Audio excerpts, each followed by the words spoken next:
lain doktor ya. Hello, Assalamualaikum. Waalaikumsalam. Ustaz Eko. Saya Puan Zainab daripada Parit Bunta nak cakap dengan Dr. Den. Puan Zainab ya. Silakan.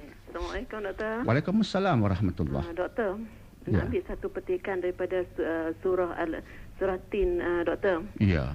Laqad khalaqnal insana fi ahsani taqwim.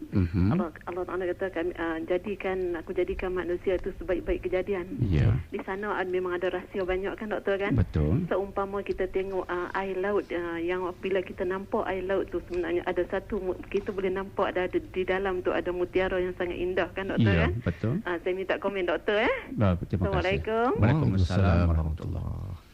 Ya, laqad khalaqnal insana fi ahsani taqwim. Tapi sambungannya ada. Thumma radadnahu asfala safilin. Kecantikan itu jika tak digilap dengan betul jatuh merudum, kata Allah. Sesungguhnya kami telah mencipta insan dengan sebaik-baik penciptaan. Thumma radadna, kemudian kami kembalikannya ke mana? Asfala safilin, ke tahap yang paling hina, paling rendah berkaitan dengan insan yang dianggap makhluk pilihan, tapi akhirnya disebabkan dia lupa syariat, dia lupa siapa Tuhannya, dia lupa al-ibadah, maka akhirnya dia bertindak secara melampau, melulu, sehingga Allah hina dia. Jadi dua benda. Tapi Allah mulakan dengan pujian. Allah mulakan dengan mengatakan potensi manusia ni hebat. Malah dia merupakan makhluk yang penciptaannya ahsan, paling baik. Sebab itu Allah menggelarkan kita sebagai khalifah. Dalam surah Al-Baqarah dan banyak surah yang lain, Allah mengatakan, ini wahai para malaikat, makhluk baru, inni ja'ilum fil ardi khalifah. Mereka ini khalifah. Khalifah ni gelaran hebat. Tak diberikan pada yang lain, melainkan pada kita. Sebab potensi kita hebat. Tapi potensi yang hebat ini, walaupun ada pada semua orang, dia panggil potensi fitrah. Sebab itu semua orang, dia suka pada kebaikan. Tak kira di negara mana pun, jika dia manusia, nilai asas menyebabkan dia kata, oh, membunuh orang itu tak bagus. Nilai asas menyebabkan dia berkata, oh, mencuri harta orang tak betul. Nilai asas, ini kita panggil nilai-nilai tabi'i. Tapi dia tak cukup.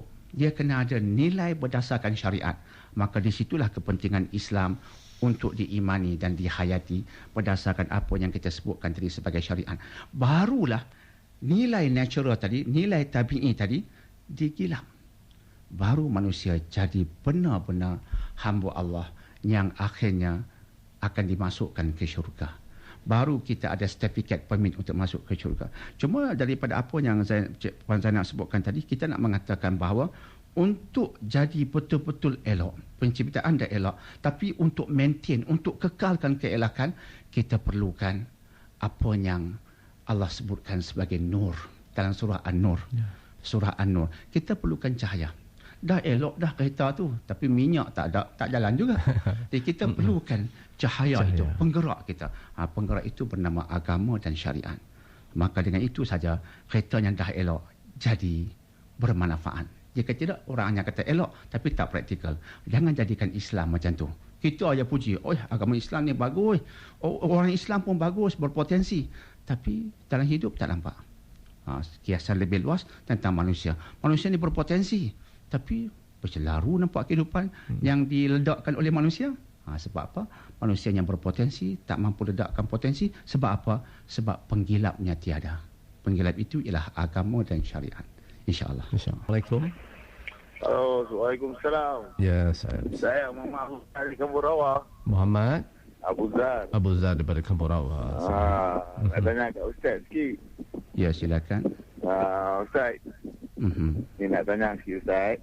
Terus tanya. Saya nak tanya Ustaz, pasal apa lah ni orang Islam tak berani bercerita dekat bukan orang Islam? Tak berani bercerita. Tentang Allah Ta'ala ni kan. Ya. Sedangkan Allah Ta'ala kata sampaikan. Ya.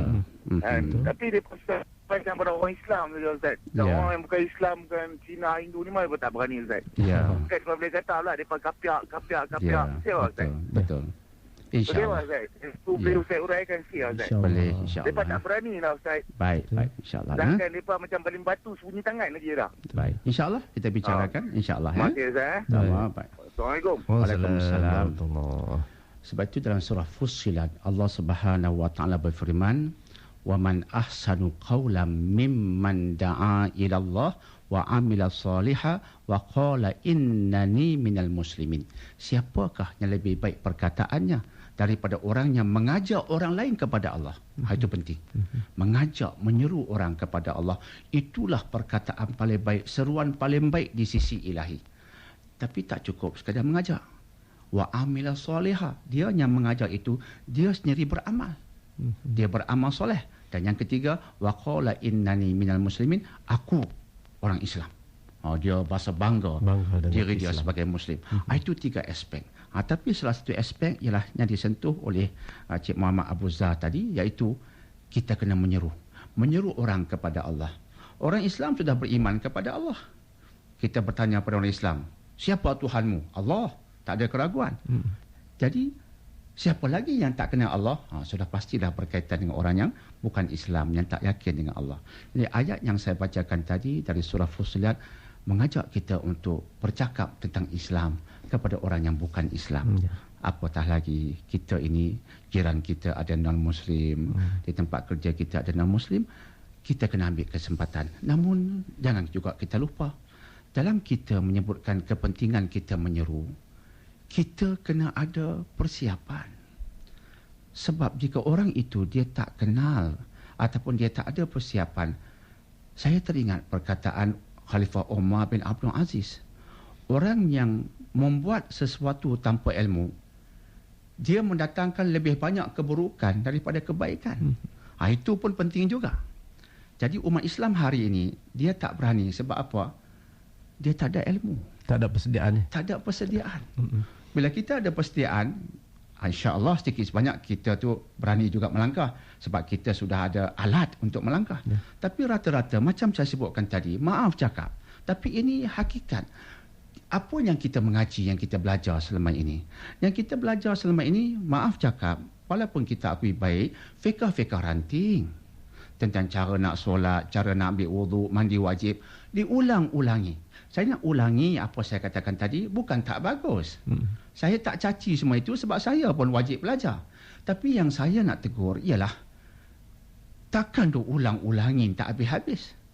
Dan seringkali bila kita dengar contohnya di banyak tempat, soal jawab agama, isu-isu ranting itulah yang orang tanya. Ustaz ni terlupa kunut subuh, apa hukumnya? Ustaz nanti ternampak rambut sikit, apa hukumnya? Tak beres lagi bab tu. Padahal kita ni nak bincang negara maju 2020 dengan krisis ekonomi, lagi banyak isu yang kita nak tangani berdasarkan syariat, tapi kita masih berlega pada fiqh ranting. Bukan tak penting, tapi sepatutnya dah selesai. Apatah lagi yang bertanya itu pun dah beranak cucu dah. Tak selesai lagi. Ini menampakkan bahawa persiapan kita tak kemas. Bila kita nak berdakwah dengan orang bukan Islam, kita tak boleh bawa fiqh ranting tu. Sebab dia belum percaya. Takkan nak ajar dia air terbagi pada 4. Takkan nak bicarakan tentang aurat. Tidak. Kita nak bicarakan kepadanya tentang what is Islam. Apa itu Islam? Apa dia kecantikan Islam? Berbanding dengan contohnya ideologi lain. Jadi kita kena ada ilmu lain. Ilmu tambahan. Saya khawatiri jika ilmu itu tak ada, kita cuba berdakwah, datang lebih banyak keburukan daripada kebaikan. Sebab tu hari ini kurikulum Islam, seringkali saya sebutkan, kena dipertingkatkan. Yang ada tu, okey, baguslah. Tapi tak cukup. Tak cukup.